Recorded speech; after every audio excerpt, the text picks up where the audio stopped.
In this video, we will show you how to install roof stabilizers on your polytunnel. Here are the parts you'll need. There are 4 roof stabilizers, 2 for each end. The roof stabilizers are positioned between the end hoop and the first intermediate hoop. Roof stabilizers are supplied in 2 pieces.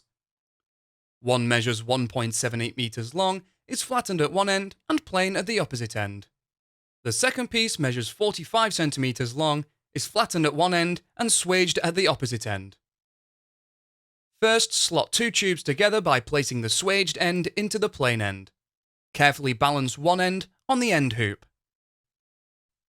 Fit a Q-clip to the first intermediate hoop near the ridge.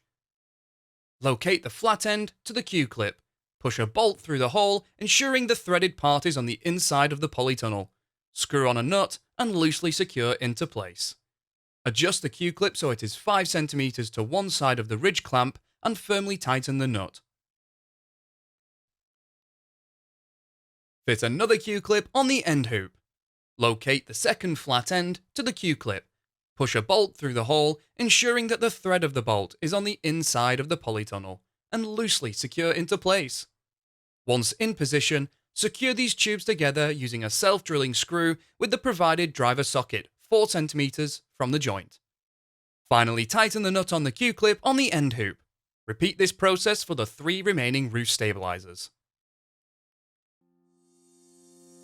You can find more videos to help you build your polytunnel and construct.firsttunnels.co.uk.